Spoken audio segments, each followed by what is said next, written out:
again with my good old friend Mel. Listen, we've been away too long, and it's always, I know that you are always doing research and you're coming up with all kinds of new ideas. And here we are again. I'm traveling. I'm in Brazil. Can you tell? This is not my home. This is not my room. This is not even the air I'm used to breathing. I'm in a huge city here in the southern part of Brazil, and we're doing a Zoom recording on some new material that Mel has come across. Fascinating, because one of the things that we have always questioned concerning the standard Islamic narrative, Mel, has been this notion that it gets its dates right, it gets its categories right, it even gets its scenarios right. And what we're finding out, it does nothing of the sort. In almost every one of our episodes that you and I have done, you have pointed out hole after hole after hole after hole where the standard Islamic narrative completely misconstrues what happened historically and overlays its own history, its own narrative onto what was the real history. There are some aspects of it that are true. There may be even the names that are true. It sometimes even gets the places that are true, but in almost in every case, it gets the date wrong. And most of the time, it has the wrong place with the wrong people at the wrong time. And here you've come up with another one of where the standard Islamic narrative gets it wrong yet again. And what you have done, and this is what I love about you, Mel, you're always going back to the 7th century. You're always going back to when the history took place, and you're asking history, what does history show us from there? And you're going to show us that this whole Riddle War, this war of apostasy, and some of the expansion of Islam immediately after Muhammad's death. So he died in 632. You're going to show us how in almost every case they even got that wrong. So over to you. Help us out. Where do we go? And what are we going to find? Yeah, so, well, we could say that the standard Islamic narrative, as we understand it today, has it wrong. But actually, if you go back to the early records, there's a guy called Sayf ibn Umar, and it looks like he's got things wrong. It looks like he's got the Hijra year wrong, but we're assuming that he's using the same notion of the year of the Arab as we have it today. But as we're going to find out, if we look at the idea that the year of the Arab began in 618, which is something we've explored before, and we plug that in, suddenly we find that everything makes sense. And it's fascinating. The work of Parveh Pourshariati, who's an Iranian scholar, she's done amazing work, very in-depth study of the decline of the Persians. What she found was that when she looked at his work and ignored the Hijra and just looked at the different monarchs that it mentions, and she lined it up with Iranian sources, it suddenly made sense. And she was able to come up with different years to when it happened. And actually what's interesting is she pushes all of the dates back about 4 years. Now, what I did as an experiment, I remembered discussing the idea of the year of the Arab being 618, and I thought to myself, well, wouldn't it be interesting if I take Sayf's dates, the year of the Hijra, and assume that he's really talking about 618 instead of 622, plug it into a table, see what years it generates in terms of AD, and then compare it side by side with what she proposed as the year of the battles. And lo and behold, as we'll see later, they line up perfectly.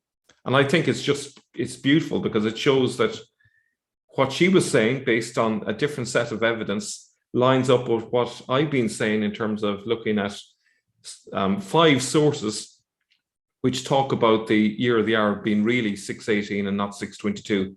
That's the early notion before they change it later. Just so people are clear before we get into this. Yeah. The what we know as the Hijra, what Muslims and what the standard Islamic narrative has always told us is that the Hijra is 622. That's when Muhammad moved from Mecca up to Medina and took about 80 or 200 followers and then started his Khilafat. That's 2 years later in Medina in 624. So 622 is very important for Muslims because that's the beginning of the calendar as well. And it starts. So whenever you see AH, it's always after Hijra, which is 622. So it's foundational to everything Muslims know, believe, and also are taught, but also for their whole calendar and also for their whole sense of history. So what you're doing is you're confronting this whole notion of AH. You're confronting this whole notion of AH. You're also confronting, I think, secondarily, this notion that the Riddle Wars, these apostate wars, which according to the standard Islamic narrative start immediately after Muhammad's death in 632. So immediately after that, his death, that you have Abu Bakr and Umar, especially those two who are confronting these apostates, these people who are rebelling. And almost all of that rebellion is happening, according to the standard Islamic narrative, down south in the what we know today as Arabia. So let's go ahead and let's just take a look and see which is correct historically. A good place maybe to start before we go into the thick of it is maybe to have a look at that map of the Riddle Wars. Okay, here's the Riddle Wars. There is the Riddle Wars. Wherever you see two swords crossed, that is the Riddle Wars. And if you look, this is the Riddle Wars from 632. Well, take a look where they are. They're all in basically in where the central part of Arabia, which is all desert today. So Yamama is the famous one. That's the one in 632. And it is those ones, each one, boom, boom, boom, boom, boom, where Islam, according to standard Islamic, moved out and pulled people back. They were rebelling now that Muhammad was dead. You know, the interesting thing, Jay, according to Sayf, he talks about the various wars of conquest happening from 632 onwards. Yet we're expected to believe that the Arabs were fighting among themselves, having these apostasy wars, and yes, waging wars of conquest going up along the Euphrates, starting in Basra. There's a bit of a contradiction there. And the other thing is, if these dates are wrong in terms of the secondary battles, the battles of conquest, if those dates get pushed back, where does that leave us with the Riddle Wars? It means that there's something seriously wrong. It means that if there were these Riddle Wars, they're happening 4 years earlier. And where does that leave us with Muhammad dying in 632, which is supposed to be the impetus for these apostasy wars when they started to doubt the faith and so on. So it creates a massive crater in the standard Islamic narrative once we start changing these dates. So I think that's a good place to start. So just before you start, it's fascinating because even Wikipedia agrees with you. If you go up on the article on the Riddle War, look at the introductory part of the article. The last sentence does admit what you just said. There are some contradictions with the dates and some contradictions with these wars, which makes it difficult for those who are studying it. And you're going to show just how contradictory they are and why this is causing such a problem. Yeah, and actually, because of that sense of that these dates are contradictory, I actually didn't believe any of the sources about these battles because I just thought, well, they're all just unreliable, ahistorical.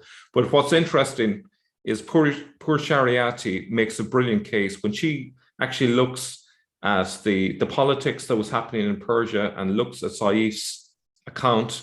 It lines up perfectly. He knows what he's talking about, and he does talk about the infighting among the Persians. He does mention names, and she was able to find these names, and actually sometimes he gets the spelling wrong, as you'd imagine, because he Arabizes some of the names, but she was able to unpick all of those and get the dates. So it's quite incredible. So let's share my slides. Okay, so I'm using the phrase conquest and apostasy wars to kind of cover it all really because that is the title for Sayf's book. So when did they really happen? So this is Parveh Pourshariati, who wrote this amazing book. It's a very long book. It took me pretty much most of the summer. It's really dense material. She's really meticulous. I've become an instant fan of her scholarship. I think she's the best scholar since Patricia Crona. She's just so meticulous, fluent in multiple languages, and is just fantastic. Doesn't let up. She's constantly looking at evidence. Really good. So if you've got the time, she's well worth delving into. Okay, so Sayf ibn Umar is an 8th century Islamic historian and compiler of reports who lived in Kufa. And his book, The Great Book of Conquests and Apostasy Wars, is one of the sources that is being used. And also there are multiple Iranian sources which are also used to compare that, and these are discussed in her book. So Sayf's account of the initial phase of the conquest of Iraq begins with a very significant chronological and symbolic indicator. When Khalid bin Walid was done with the business of Yamama, Abu Bakr, 632, 634, wrote to him, "Go onward toward Iraq until you enter it. Begin with the gateway to India, which is Abula, which is Basra. Render the people of Persia and those nations under their rule peaceable." Now, Yamama was where Khalid had defeated the pseudo-prophet Musaylima. The signifier at the very inception of Sayf's account, therefore, is the Riddle Wars conducted under the direction of Abu Bakr. And this is quoted directly from her book. So wherever you see her reference underneath, you'll know it's from her and not my words. Okay. So the accepted Hijra chronology provided by Sayf, moreover, puts the start of these wars in 12 AH, which is conventionally dated to 633. Okay. Now, so the idea with the Riddle Wars is that Muhammad dies and then you have the Riddle Wars. That's the chronology. So if he died in 632, the Riddle Wars happened afterwards. Obviously, there is one problem. The only contemporary reference to Muhammad that we have, at least an early one, is Thomas the Presbyter, who names as someone called Muhammad, but puts him near Gaza in 634. So that's a problem, straight off. That doesn't fit in with Islamic narrative. So if we look just at one other thing, yeah, Mel, we do have that. We also have the coin with Muhammad's name on it about the same, just a little bit later than that. And it also has the person who is referencing Muhammad holding a cross, which suggests that whoever this Muhammad was is a Christian from the coin, and also Thomas the Presbyter's reference. Absolutely. So and the wrong religion. Yeah. So it's a bit of a mess if Muslims are looking to get confirmation of the Islamic narrative from these early sources. They're not going to find it. It's a mess.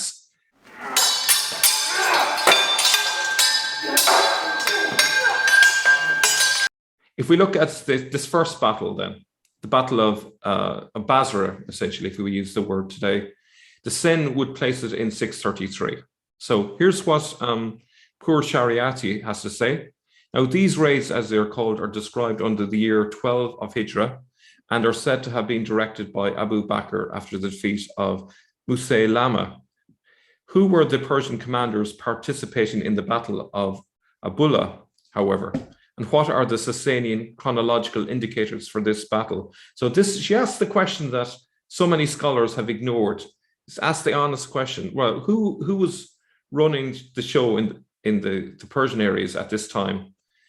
And they simply just ignored the fact that they have dates for these people and they haven't tried to line them up. But people have been tied to the Hijra date and just ignored this much more important indicator of the chronology. So she goes on to say that during the course of this war, Khalid wrote to Hormuz and urged him to become a Muslim or opt to pay the jizya. So there's a specific person that we can date. At the receipt of Khalid's letter, Hormuz sent the news to Shir-Uyi, Kubad, and to Ardashir III, after which he mobilized his forces. And she goes on to say, unlike Sayf's account, where there is a confusion as to whether this war took place during Kubad's reign, 628, or during Ardashir's reign, which goes from 628 630. However, Ibn al-Athir maintains that the Battle of Abula took place during the reign of Ardashir III. Now, if we look at Ardashir III's reign, it has to be between 628 and 630. Okay, that's a good bit away from 633. So even there, just the mere fact that Sayf refers to Ardashir III means that the idea that it's happened in 633 is being shot straight away. It has to be a few years before that. Okay. Now, what she did next is she had a little thought experiment. She said, well, what if we throw out the Hijra dating and then just look at it independently of that and just let the evidence lead us? So that's what she does next. So she says, if we continue to uphold the accepted Hijra dating of these events, this objection would be valid. What would happen, however, if, as we suggested at the beginning of this chapter, we chose to ignore the Hijra date altogether, and even if we admit the participation of Khalid bin Walid in these raids, presume that these raids in fact did take place around the time when Shahruyeh Kubad died and the 7-year-old child Ardashir III was enthroned. So that's the time frame we're looking for. Would this alternative chronological scheme make sense if we compare it to the information that we have now garnered about Ardashir III's reign from the Hawada de Namag tradition, which is an Iranian source, and other sources? She goes on to say that now Ardashir III ruled for about 1 year and 7 months until Sharvaraz usurped the Sasanian throne on the 27th of April, 630. Based on our alternative chronology, therefore, the Battle of Abula would have taken place any time between September 628 and April 630. So we got a really narrow window when this could have occurred. And this is somewhere between 7 and 9 AH. However, since some of the accounts still mention Kubad, we should conclude that this battle probably took place sometime in 7 AH or 628 CE or AD, as I prefer. Okay, so that's the year she gives it. What does the standard Islamic narrative tell us? It's basically 633. That's 5 years out. So that's a massive difference. Who do I trust? I trust her dating, because it's based on the Sasanian ruler at the time. So, it has got no axe to grind. It's the Iranians recorded their own reigns, and this also is what Sayf tells us. So I think she's on solid ground there. So the conclusion is simply that the sin places in 633, and yet the dating that she would give us based on both Arabian and Iranian sources, 628 CE. We must conclude either that there was no Riddle Wars, or they occurred when Muhammad had he existed, was still alive. So my own hunch here is that the Riddle Wars were in fact a time of chaos that began when Khosrow died in 628, and the Persians were divided a week due to the Parthians' withdrawal of support from the Sasanians, and that this memory of that time of chaos got morphed over time into the idea that it was over apostasy. And actually, I think this was something you were talking about, Jay, before we record the videos, that it was to do with internecine battles among the Persians. Yeah, this to me is typical, I think, of what the later narratives do. Certainly what we do know from even the traditions, the standard Islamic narrative of Ibn Hisham, Al-Bukhari, Sahih Muslim, Ibn Dawud, all the others, and Tabari especially, you have redacting back onto what things that were happening then, but they put their own narrative into it and they put their own spin to it. And you can see, obviously, this was going on. This was something that really did happen. There were lots of rivalry going on within the Sasanian courts. You're going to be giving example after example after example of just that.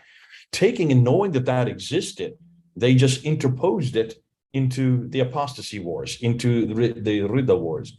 And that is what you're exposing now, just by putting it up to those four years. But this is what I like. We've known this about the standard Islamic narrative, but here's just another example of where this redaction is going on, and it's intentional to fit their narrative. Absolutely, yeah. I think it's sort of, as we'll kind of say, it's kind of accidental in a way as well, because at some point later they changed their notion of when the year of the Arab began. So for whatever reason, they changed it from 618 to 622. probably because that was the turning point. Heraclius started to win against the Persians, and so at some point they decided actually that was the key point and not 618. Perhaps because from 618 to 622 it was very piecemeal attacks into other areas. It wasn't that significant really, and then they changed their mind. And so when they did that, it's hard to say. It's probably late in the 8th century, or perhaps even into the 9th century, that they made that switch. And I think somewhere along the line, I think we'll find a witness to that change of dating system. I think that would be really helpful. But I'm pretty confident that there was that switch, as we'll see later when we look at the evidence for the 618 start.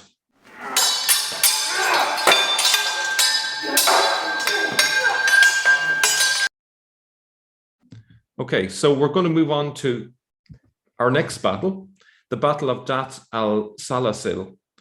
Again, like the last one, it's said to have occurred in 12 AH or 633 AD. The battle that subsequently took place between Khalid and Hormuz is called the Battle of Dat al-Salasyl. I don't know if I've mentioned this yet, and I think it's probably worth mentioning. When we're talking about the year of the Arabs, don't assume that it began in January and finished in December. It would have happened mid-year if we take it in terms of Anno Domini. So there's going to be an overlap between that and the year as we give it in terms of AD. Okay, so just bear that in mind.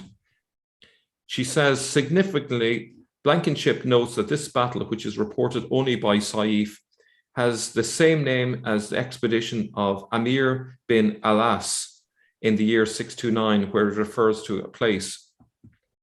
This war has also been reported by Ibn Hisham, Waqidi, and Ibn Sa'id in the Sirah, Kitab al-Makazi and Tabakat al-Kabir, respectively, as having taken place during the year 8 of Hijra, that is 629. Okay, so it's interesting that elsewhere, other Arabic scholars are placing it essentially in 629. Also, what's interesting here is the idea that a battle associated with Khalid is also associated with Amir bin Alas. And Red Judaism argues that these two people are one and the same person. So it's interesting, she's saying something very similar to what he said, you know. She goes on to say, in other words, if we follow the Sasanian chronology and compare it to the events described for the year 8 of Hijra in other Arabic sources, then this war took place probably in 629. She goes on to say that Hormuz, who was from the highest nobility among the Persians and from one of the 7 houses, was killed in the Battle of Dat al-Salasyl, whereas Anushjan and Kubad escaped. Now, what's interesting is Al-Tabari, talking much later or writing much later, denounces Sayf's account for throwing a spanner in the works, essentially.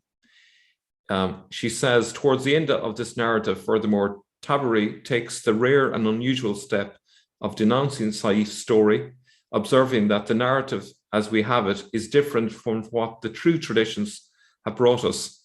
For the Battle of Abula was only in the days of Umar, when it was accomplished in the hands of Utbah in the year 14 of the Hijra. So he puts it way further in 635, 636. So you can see over the passage of time, there's a drift going on in terms of the dating. So he thinks Sayf is unreliable, but actually Sayf was spot on with his dating. It's the later Tabari that's really wrong with this. I don't know if you want to jump in on any of this at this stage. Yeah, I mean, this is exactly what we were saying earlier, and that is, in so many respects, Tabari would be representing the Abbasid narrative, which you've talked about many times, Mel. You refer to this all the time about the narrative coming from the Abbasids is very much has an agenda with it, and that's true. You can see it right here, and he is confronting Sayf, but it's fascinating. It's actually that Tabari who was wrong, because Tabari didn't look at the Sasanian, he didn't look at their writings, which Pourshariati, or I think it's Pourshariati, How do you pronounce her name? Por or Pur? I'm not sure. He can go. I think we can go with either one. I'm not sure. I would You know maybe what? poor. I'm not She is sure. bringing this up, and it's good because once again we have said this over and over again. The Islamic narratives are not only too late; they're too far north. But not only that, they have an agenda. They absolutely hated the Umayyads and anything that earlier. And so they're putting their agenda onto it. They're making it a religious war when it has nothing of the sort. It was these are political battles. This is quite normal whenever you have a great king die. Yeah. And whenever a king dies, you're having a jostling back and forth for position. So I'm not surprised what she's coming up with here. That all the more supports the notion that this is more historical, because it's not surprising that there was a jockeying for position as people were trying to take over and trying to, as you're going to give some examples of that exactly going on. When has that never? It happens in every change of leadership. And especially in those contexts when you didn't have democratic institutions, when you had really whoever had the most power, whoever controlled or had the best strategies was the one that won out. Well, that's exactly what Pourshariati is finding out. That's exactly what happened. Yeah. How this is reinterpreted by Tabari and many of the others is, no, this is getting people back to Islam again, because that's their narrative. That's what they wanted to believe. Yeah. No, they've got, again, once again, the narrative is we're catching up the narrative and saying, go back and see what history really says. Yeah.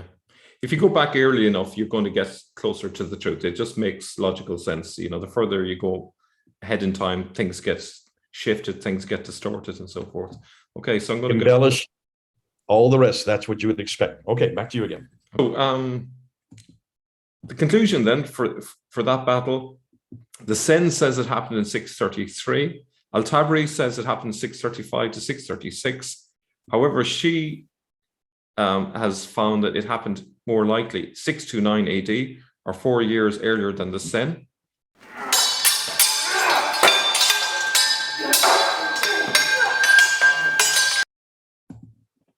So the next battle we're going to look at is the Battle of Makkar. And again, the Sen places in 12 AH or 633. So these battles are happening chronologically, one after the other.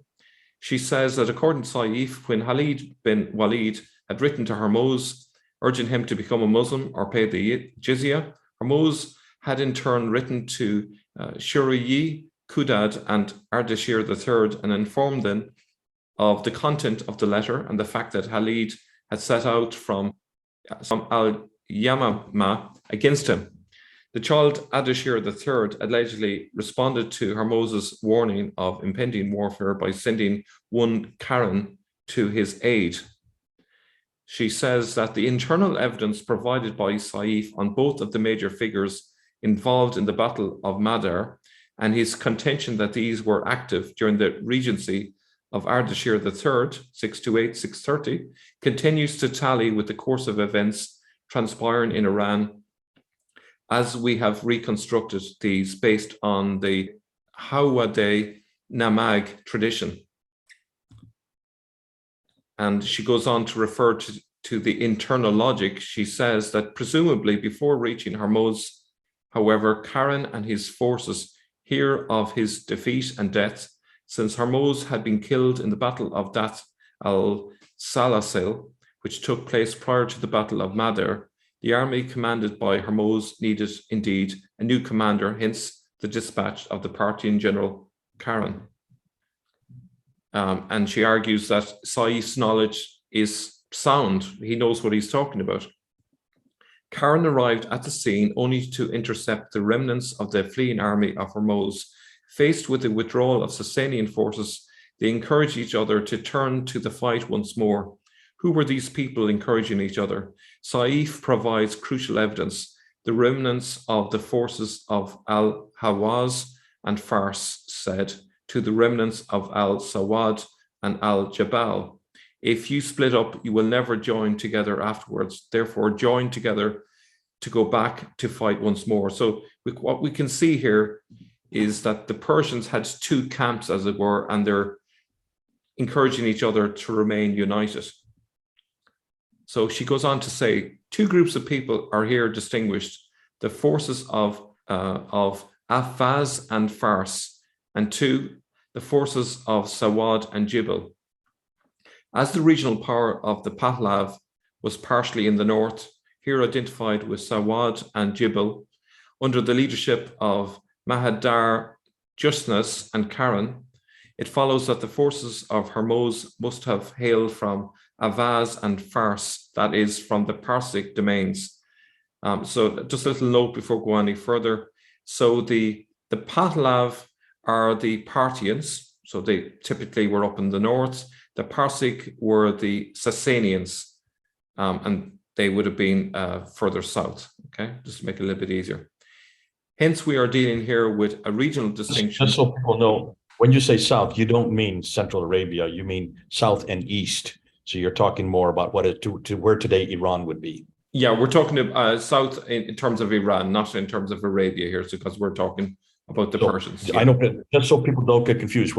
So the Sassanians were what Sassanians were basically where Iran is today. So that's not in Arabia.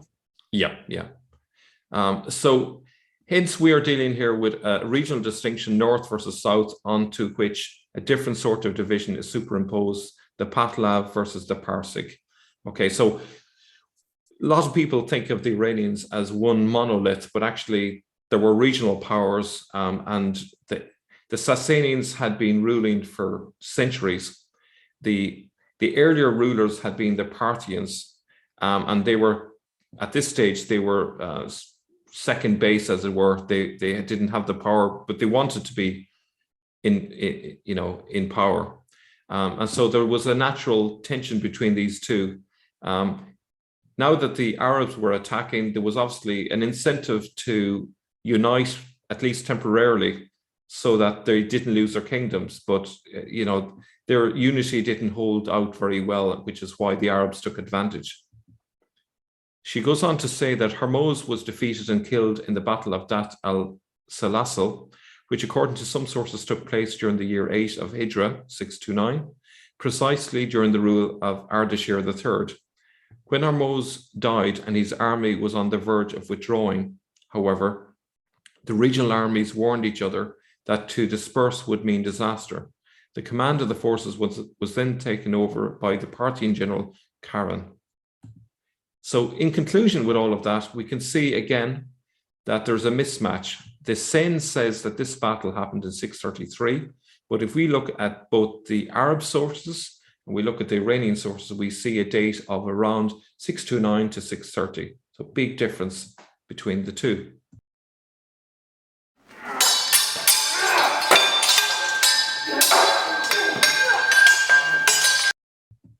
So we're going to move on to the Battle of Walaja, which the Sen again places in 633. So it would have happened straight after. The Battle of Walaja, described next and placed among the wars taking place in 12 AH. The news of the defeat and murder of Karen reached Ardashir III. Once Hormuz and Karen were dead, Ardashir III, or rather the factions in control of the child Ardashir III, because he was a young boy, sent a figure called Andargar to the war front. The command of the Andazargar, if I'm pronouncing correctly, however, was not accepted, and Bahman Jadhuyi was sent in his stead. People then joined Andarzargar and Bahman Jadhuyi to engage the Arabs at the Battle of Walaja. She gives a note that explains that this name, which is difficult for me to pronounce, refers to his role as counselor. The word gar means a position, a role. So a lot of people might have thought that this is a name of a person. It's actually just a title for a role. The name, pronunciation is Andarzgar. Oh, thank you very much. Okay. Andarzgar. Yeah. So it's close enough. I apologize to viewers. I tend to butcher these names, but I think the idea is probably for me is much more important than the pronunciation. But apologies to any Iranian viewers. She goes on to say that as we recall from the Hawade Namag tradition, however, Ardashir III's reign was thoroughly tumultuous. The Persians were therefore yet again defeated at the Battle of Walaja. So the conclusion of this, again, is the Sen says it happened in 633. The sources indicate 629 to 630.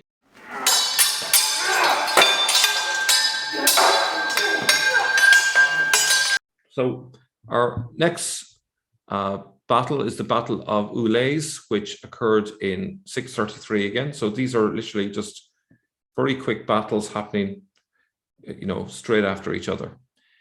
With the narrative of the War of the Battle of Ulays, which is still taking place in the year 12 of Hijra, according to Sayf, we are given further significant internal sustaining chronological indicators. Batman, Sayf informs us, was the spokesman of Persia on one day out of their month. They divided their months so that each month consisted of 30 days. On each day, the Persians had a different spokesman who was appointed to speak for them before the king. Their spokesman was Batman. On the second day of the month, the child Ardashir III supposedly wrote to the spokesman for the Persians and ordered him to go forth in order to engage the Arabs. Batman, however, disobeyed Ardashir III's orders and sent Jaban in his stead, ordering him to not engage the enemy until he returned. Now, she goes on to say that when Batman hurried back to the capital because the news had reached him that Ardashir III was sick, therefore, as one of the leaders of the Parsec, he was in fact returning to the capital to aid Sharvaraz and the Nimruzi faction in toppling the child king. Hence, based on the sustaining chronological indicators, the Battle of Ulays took place at the time when Sharvaraz had mutinied and was about to take over Ctesiphon in his bid for power, that is around April 630. So this is excellent in terms of evidence. We get a really precise dating, not just the year, but we get the month as well. So clearly the Sen is incorrect in saying it happened in 633. The Arabian and the Iranian sources don't lie here. See, now this is a perfect example of exactly what we're saying. This is what you would expect. Here is a guy, he's supposed to go to battle. He gives it over to someone else so he can return back to Ctesiphon, the capital, to take over, knowing that the child king is dying. Ardashir III is dying, and he wants to be there to make sure that his factions get into power. You would expect this. This is exactly what happens. That's why you trust it. That's why it makes sense. That's why, and the date is correct. And I can see then why Pourshariati is saying we need to go to this, because this it doesn't make sense if you're saying that this is happening with rebellions that are happening against Muhammad having died, and therefore Islam is they don't want Islam imposed on them. No, this kind of story makes a lot more sense, because this is exactly what does happen over and over and over again in a context of usurping a power and a vacuum that exists within a political party or political entity. Yeah. So just to kind of bring this home to people, we have massive chaos among the Persians. We have two major factions. They have a tension that literally goes back 5 centuries. Mm-hmm. And on top of that, we have leaders like Ardashir who are basically in power for a very short length of time. And then there's a fight for the next leader, and that leader maybe lasts a few months and then is replaced. In the space of 4 years, they go through about a half a dozen different leaders. So this is perfect. If you're in Arabia and you're looking at this chaos going on, and the trade route all the way to China is running through this territory, what are you going to do? Are you going to sit back and do nothing? Are you going to take advantage of their weakness and say, we'll go in there and we'll take over the key locations along the trade route, because that's the lucrative area that we really want to get hold of, because the Arabs, if they're anything, they're most interested in the trade route, the Silk Route that runs through all of these places. So that's what the game is. It's not about taking over Iran per se. And in fact, there are sources that back this up, that Pourshariati talks about. The Arabs even say to the Iranians, we'll pay you the taxes, we'll let you put your ruler in place, but just allow us to have this trading post. That's all we're interested in. Now, it does change later, a century or two later. They decide, actually, we want to take over the whole land. But initially, that's all they were interested in. And if you were a Parthian at that time, and you were thinking, well, The Arabs have been very reasonable. They'll let us rule. They'll help us kick the Sasanians out. We just give them a little trading post. That's a great deal. If you want to rule, you have an incentive there to play ball with the Arabs, even though you might view it now as they're betraying their own people. But at the time, they didn't see what was coming later. So it's a kind of, we can sort of make sense of this much more if we view it in terms of the sources and not through the Islamic narrative, Mm-hmm. Okay, so let's continue from there then.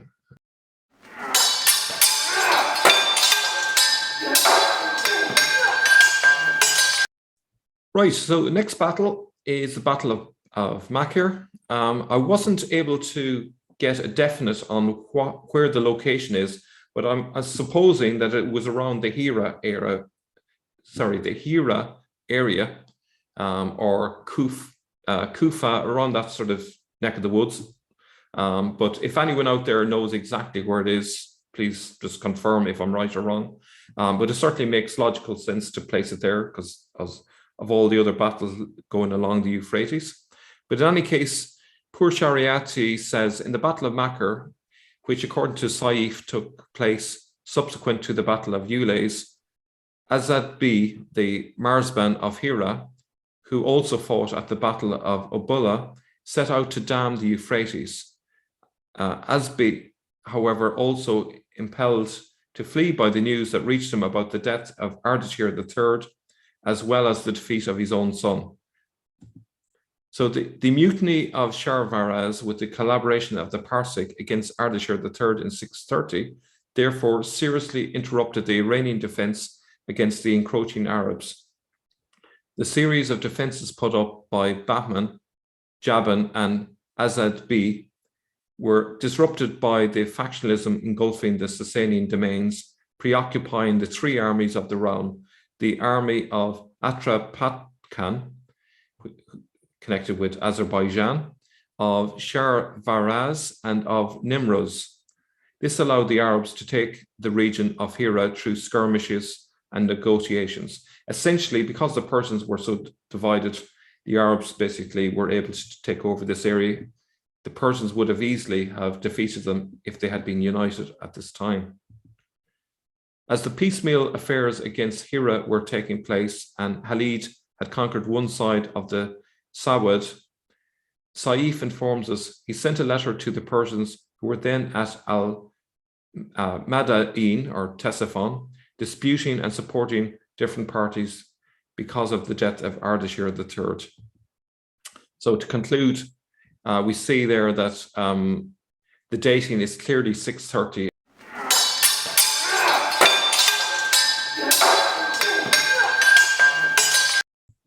So we move on now to the Battle of Vey Ardashir. The Sin says it happened in 12 AH or 634 AD. Now you notice that we're now saying 634 and not 633 because of the overlap of the year of the Arab from one year into the other, because they didn't have a new year in January, okay? While preoccupied with their disputes in the capital, the Persians nevertheless did send Bahman Jadhuyi to Bahur Rasir, accompanied by the forces of Asad B. It is the Parsec leader Bahman Jadhuyi, therefore, who nevertheless returned to the war front to engage the Arabs. She goes on to say that the Persians, Sayf continues, were left split after the death of Ardashir III regarding the kingship, but in agreement on fighting Khalid and supporting each other. This state of affairs continued for a year while the Muslims were penetrating up to the Tigris. The Persians held nothing between Al-Hira and the Tigris. If indeed the Persians were preoccupied with this state of affairs for a year, this then takes us to the time that Buran Dukt became queen. Sayf confirms this. After a year of warfare, Khalid left Iraq and went to Syria at around the same time that Buran Dukt had come to power. As we saw earlier, this was sometime in July 630. So again and again, we see that the dating makes sense. According to the Hijra dating provided by Sayf, However, Khalid would have departed on the 13th of January 634 CE, or 12 AH. However, she says, what, however, was happening during this year, according to Sayf, while Khalid stayed in office for a year before his departure for Syria, the Persians were overthrowing kings and enthroning others, there being no defensive effort except at Bahur Rasir. And she goes on, and how did this state of affairs come about?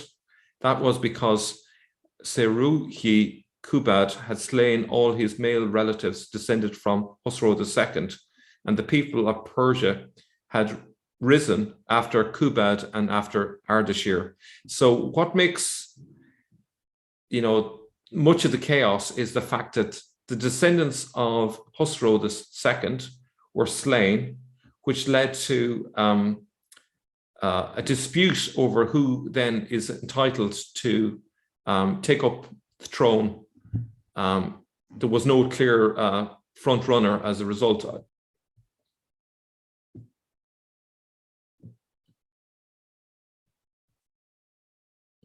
Your audio is off.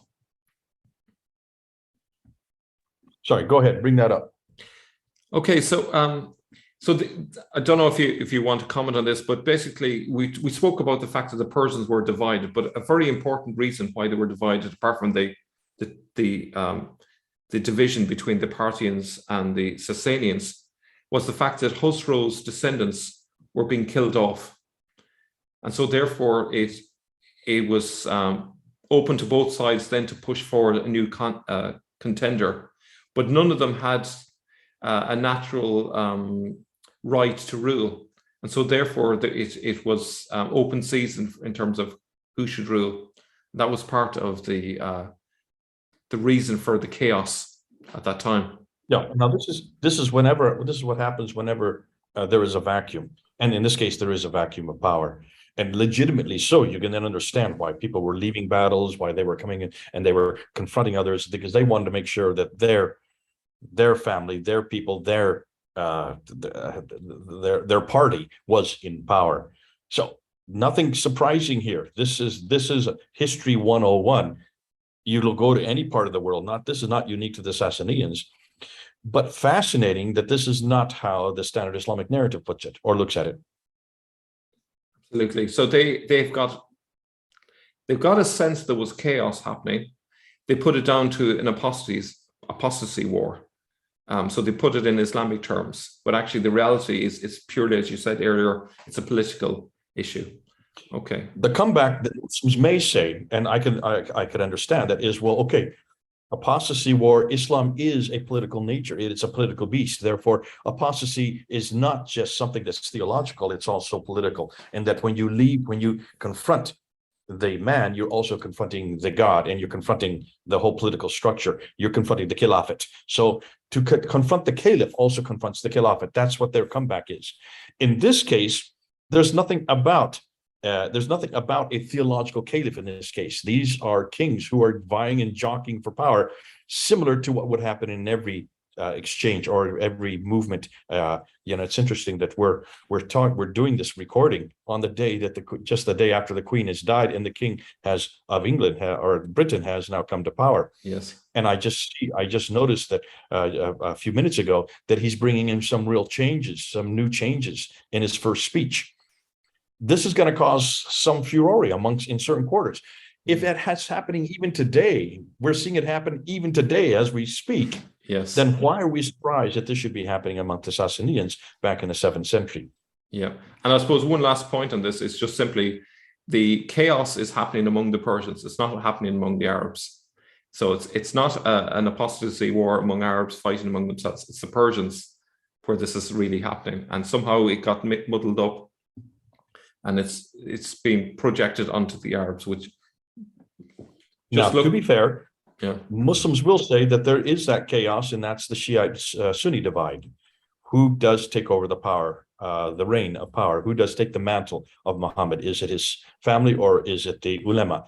But that is something that will come centuries later. That the whole Shiite-Sunni divide does not really get into until the 9th and 10th century, though it's again redacted back to this time period. It's then adapted back down unto Abu Bakr, Umar, Uthman, and Ali. And actually, I think this period of chaos provides an excellent place to project it back to.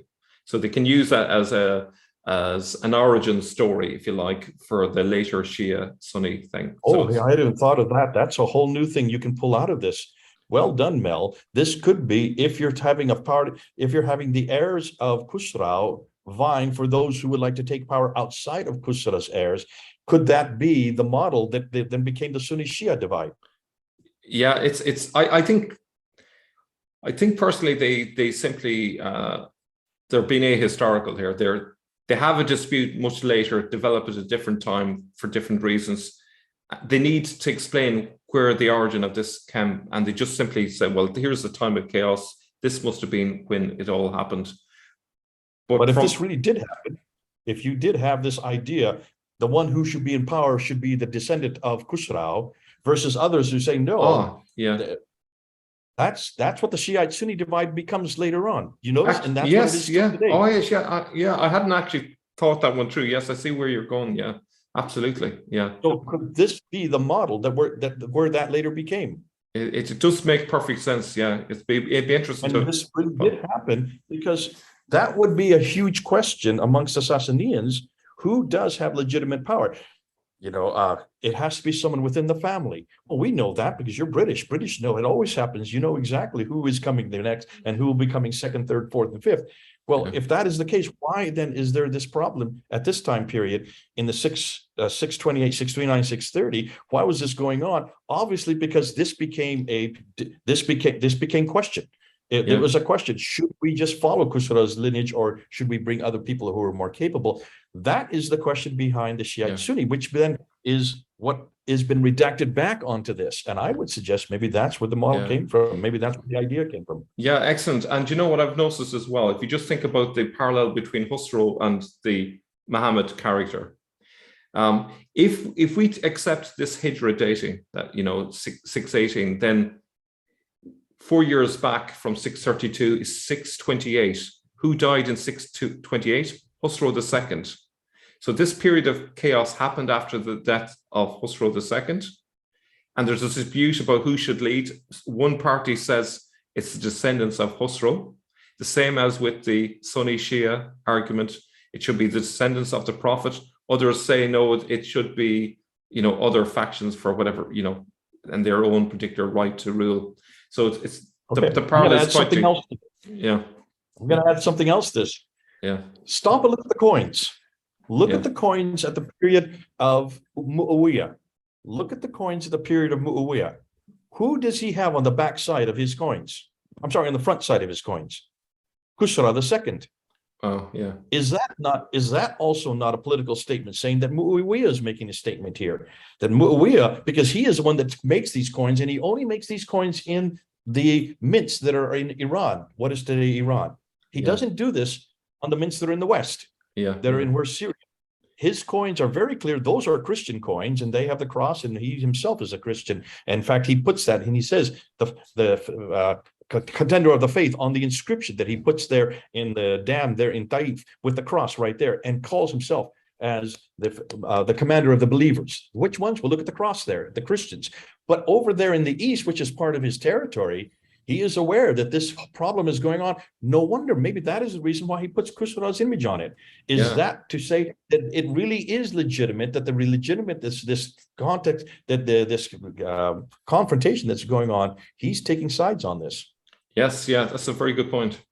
Okay, so we're just going to continue from here. Anyways, much to unpack for later time. But this, as you're bringing this stuff up, it's starting to fit the context of what we're looking at in the days that we're looking at, both not only with these categories that you're seeing in the writings that are coming up from that time period, but also, as we have now noticed, with the coins, which could then spell something to do with how that was reinterpreted to be a religious faction, or not a religious faction, a political counter between the two different religious factions known as Shiite and Sunnis later on.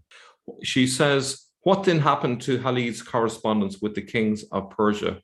When his dispatch fell into the hands of the people of Al-Madin, the women of Khusrau's family spoke up. to put none other than al-Faruqzad bin al-Bindawan in charge until such time as Khusro's family agreed on a man to make king if they could find him. She says, for a whole year after the disposition of Ardashir III, the Iranian realm was then in turmoil. For at least 3 months during this period, the Parthian Shahrbaraz, in fact, usurped the Sasanian throne. Sayf subsequently follows the course of the events, filling in the lacunae for this 1 year. For not only was Khalid still in charge on the Arab side, and hence had not yet left for Syria, but also on the Persian side, the participants remained the same. And so to conclude this battle, again, we see that the Sen says it happened in 634, and the sources indicate clearly 630 AD.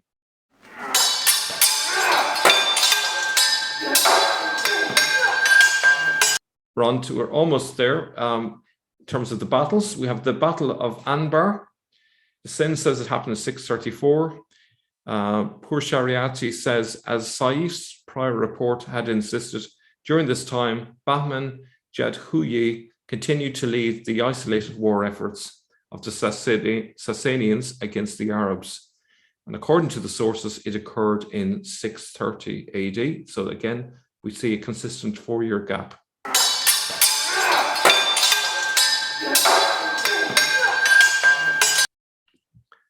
The Battle of Ain Tamir.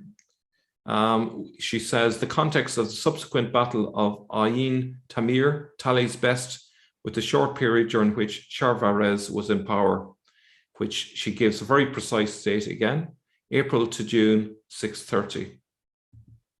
After the Battle of Anbar, Khalid proceeded to Ain Tamir, which was defended by a Parthian Mithranid called Mihran bin Bahram Juban, clearly a descendant of Barami Juban, who was a rebel from a few decades before. And so in conclusion of this, we have a clear date, April to June of 630, and yet the Sen is out by 4 years.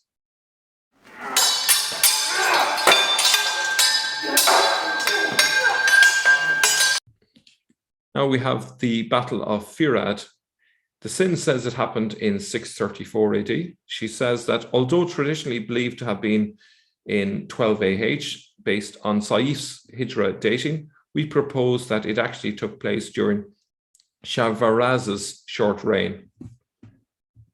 And so in this battle, unusually, the Persian, the Byzantines, and some Arab tribes joined forces.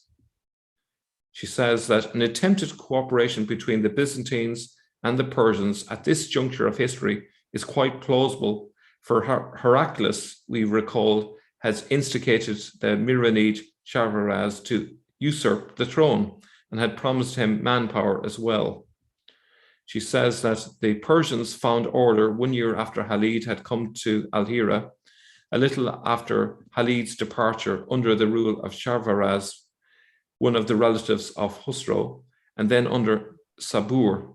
Here Sayf is actually referring to events during Shahrbaraz's reign, except that we are thrown off by the Hijra dating interjection that Khalid had departed in 634. She says, significantly, when Sayf picks up his narrative here, the Arab commander in charge is not Khalid, but Mutana bin Harita. Ibn al-Athir notes that Mutana came to Hira after Khalid had left for Iraq. She says, now Shahrbaraz sent a huge army against Mutana, this time commanded by Hormuz. The character of Hormuz's army is quite significant. It was made up of mere keepers of chickens and swine. The names of the putative commanders are given as Al-Kawabada and Al-Qubba, which are amended to Al-Karukba and Al-Karukba by Tabari's editor. And again, sorry if I'm pronouncing those wrong.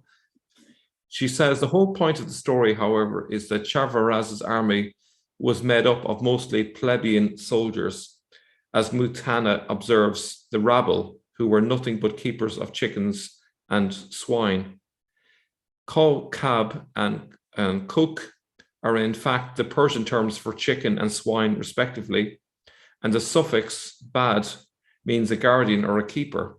No need to amend here. Some knowledge of Persian, however, would have helped in distinguishing names of genuine historical figures from fictional or symbolic names, as in the case here. So she was able to identify that these are, if you like, symbolic names to represent the idea that they were a leader of low-ranking people, very low-ranking people from society at that time, keepers of chickens and swine, in other words. So she goes on to say, once he assumed power, and especially since he usurped power, Shahrbaraz was left with very little support, as evidenced by his short rule of 3 months. Apparently, he was not able to bring to the war front enough manpower to put up a defense against the Arab armies, hence his use of the rabble and groups of people who had no knowledge of warfare. And there are more indicators of factionalism amongst the Persians. She says that Butana and Shahrbaraz reportedly exchanged letters at this juncture. Sayf then provides us with further significant internal indicators of factionalism. The Persians admonished Shahrbaraz, "You have encouraged our enemy against us by what you wrote to them. When you write to anyone, consult us first." Sayf informs us that Shahrbaraz was killed around the same time that Hormuz was defeated in June 630. So therefore, we can say that this battle occurred in 630 AD.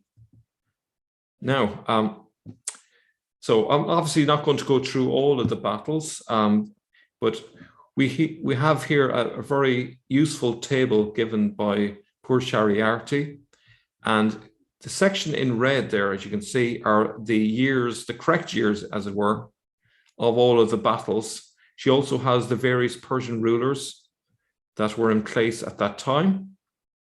And we have the names of the battles here on the left-hand side. So this is really helpful and just confirms that her dating is very accurate indeed. Okay.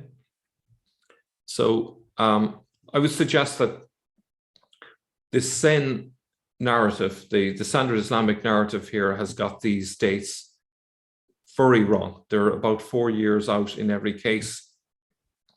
And so was Sayf's history doctored later, or was the Hijra dating changed?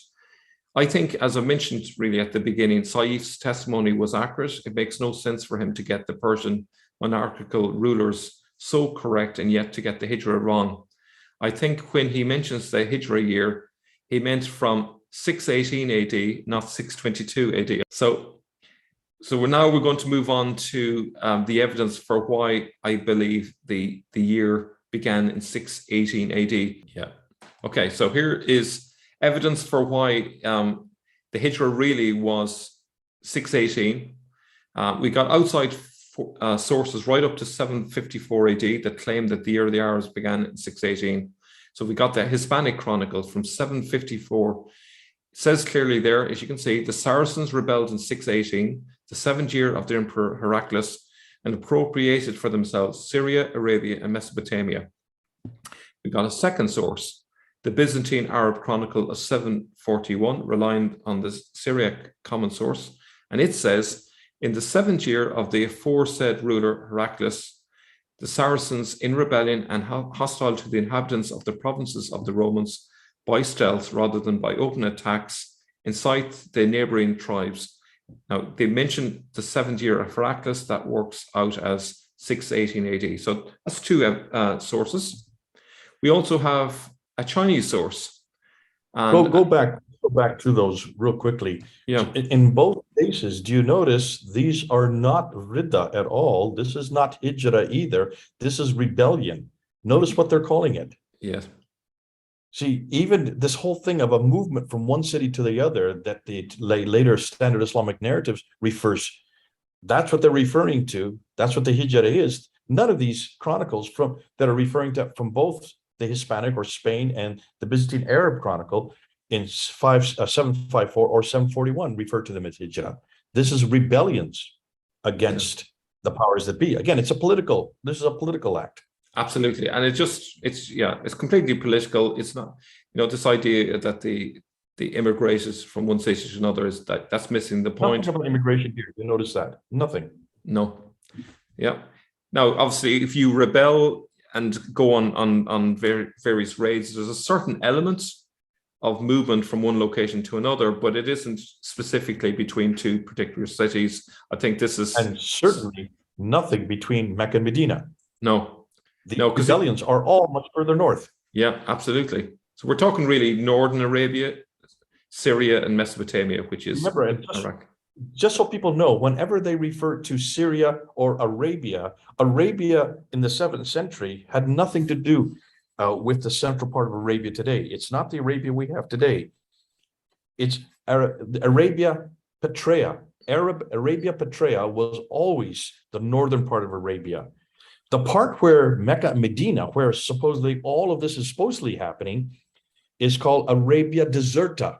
Deserta means desert for a reason. There's no one living there. You don't live in a desert, as I've said many times, because there's no water. So both this Byzantine Arab Chronicle of 741 and the Hispanic Chronicle of 754, referring to them as Saracens, again, not Muslims. You notice that? Yeah. These are Saracens. They are up in the north. Rebellion, it's a political rebellion, and it's in Arabia Petraea. Syria and Arabia is Arabia Petraea, just the northern part of what would be part of Jordan, and just skirting down as far down as Tabuk, the city of Tabuk today. Okay, so another source. This is the original in Chinese. It's actually from a 651 envoy record from the Dashi, which is in a Chinese record called the Ju Tang Shu. In the second year of Yanggu era, 651, the Dashi began to send envoys to pay tributes. The king's surname is Dashi, which is equivalent of the Tayaye, and his first name is Kanmi Muani. The envoys said that it had been 34 years since the establishment of the kingdom, during which time the crown had been passed down to 3 kings. Look at 651, take away 34, and you get 617, 618. Now, it says 34 years since, so that would be 618, essentially. So it's not in the year, it's not saying 34 years in the year of the Arab, it's saying 34 years since the establishment. So that's 618 again, and this is a very early source. Okay. Now we also have this from the Samarkand, so way off now to the east. Okay, the ruler of the Samarkand wrote to the Tang emperor and said it was the 100th anniversary of the founding of the Taye kingdom. The letter was from the ruler of Kang requesting military assistance from the Tang emperor in the year 719. The letter says that this year, 719, is the exact 100 years since the founding of the Dashi. So therefore, we conclude that the Taye was founded in 618. 619 would be the first year since the founding of the Dashi. And if you keep going up, you'll eventually get to 100 at 719. So they definitely mean 618, okay? Now, what all these pieces of evidence suggest is that the beginning of the Tayaye kingdom was in 618 and certainly not in 622. Pourshariati ignored the AH and looked at the other evidence. But what if we take the AH seriously, or the Anno Hijra, but instead take the other sources that put year 1 of the Arabs at 618? Let's run it as an experiment and compare the dates with Pourshariati's. So just to confirm, I've put here the year of the Arabs. So AD is on the left-hand side. I have 618, 619 because of the way that their year of the Arab didn't start in January, with some time during the year. So obviously there's an overlap. Okay. And what I did was I took the evidence and plugged it into a table and then compared it with Pourshariati. The section that's in orange is the time that it probably overlaps from the sort of the end of one year and into the next year. Okay. So we got the Battle of Abula. Okay. So 12 AH. If we put the old AH, which is starting for 618, we get 629. How does it compare? Pourshariati says 628. And if you look all the way down, you notice that it pretty much hits nail on the head in every case. 629, 629, 630, 630, 630, 630. It all lines up. It's quite amazing. When I saw this, I was speechless. So I hope this makes sense. We can actually trust Sayf after all. If Sayf was talking about the old AH, which is starting in 618, then he was actually telling it as it is. Pourshariati didn't think of this. She didn't think of the idea that there was another Hijra, which was 618. She just assumed 622 was the Hijra and left it at that and just ignored it and thought it was wrong. But actually, if you take 618 as the beginning, now it makes sense. All the battles are correctly dated by her and also by Sayf. Okay, well, this is exactly what we're all doing, and this is what you've done such a great job of. I thanks so much, Mel. You've gone through 10 different battles, and you're showing by the battles where this Parveh Pourshariati or Pourshariati, however you want to pronounce her last name, in her book, The Decline and Fall of the Sasanian Empire, completely confronts this idea of the Riddle Wars to begin with. Let's just start with the Riddle War, then we'll go to the Hijra. The Riddle Wars as something that happened 632, 633, immediately after Muhammad's death. And she said, no, these happened before 632. These all happened 628, 629, 630. And why? Because just look at the Sasanian accounts. Look at the historical accounts that are written from that time period by people who actually were there at that time. They would obviously know it better than somebody who's writing, as we now know, the standard Islamic narrative doesn't even begin to appear till the 9th and 10th century. So are we going to trust 9th and 10th century writers redacting it back with an agenda in mind, as we've been saying, because there is an agenda here. They want to make sure that this is a religious war, a war of apostasy. They even, Rida means apostasy. They don't want it to be a political conflict. And yet, historically, when you get to the 7th century, you will see that everything about it is straight history. It is history as it actually happened. And since that is the case, Pourshariati is asking a very, very salient question. She's not saying let's therefore throw out the standard Islamic narrative. We're saying that. So we're coming to conclusion. She's very careful not to come to conclusion. Being a scholar, she has to do that. Our job, Mel, is to take it one step further, come to conclusions, and then let those who are listening, you then either accept or disagree. You've also not only with those two graphs that you have at the end there, those are great graphs because you've done a great job of putting it side by side by side by side and saying, hold on a minute, there's also another problem, because when he's talking about the year of the Arab, the year of the Arab is really when the Arabs started really moving themselves out and moving out and saying, now we can control our own destiny. We can do that because Heraclius has done us a great job. The Byzantines have done us a great job of weakening the Sassanians. And more than that, that's going to happen in 622 when finally he eradicates it and destroys the power. But here's the year of the Arab. We've always thought it was, we've always assumed that the year of the Arab was the equivalent to the Hijra.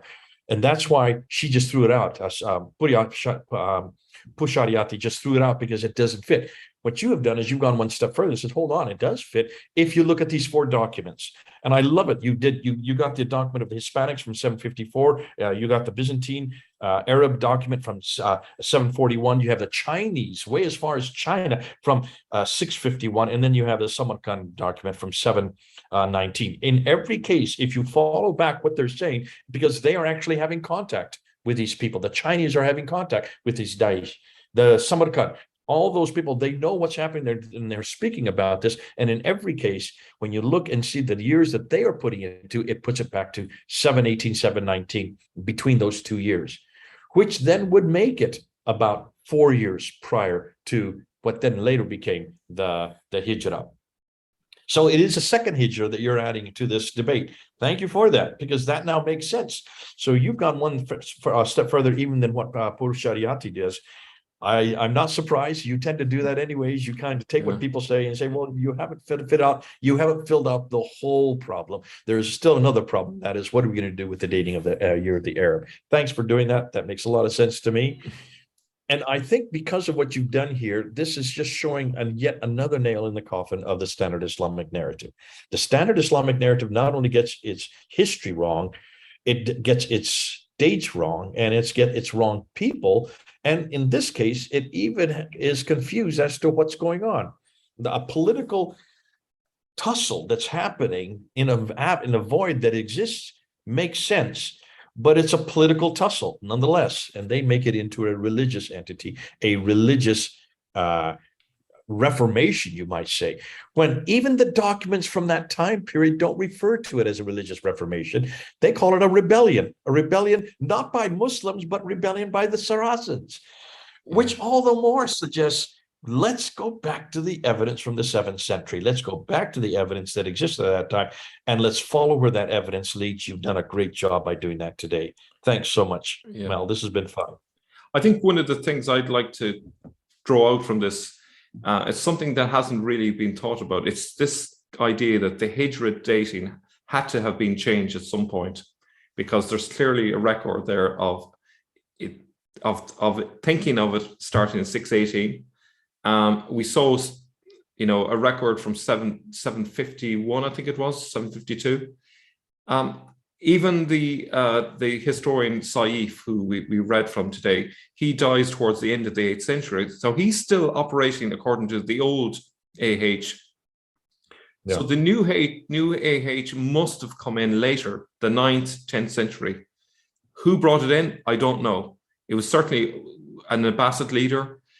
They had an agenda. For some reason they wanted to switch it, but I think that's worth exploring if it's possible at this stage in history to find out who was the person who made that switch. Well, I mean, stop and think that through. The Hispanic Arab document that you refer to as 754, that's way over in the western part of the empire. Yeah. That is not under the Abbasids. The Abbasids would not have had any jurisdiction over there. Yeah. The Byzantine document is 741.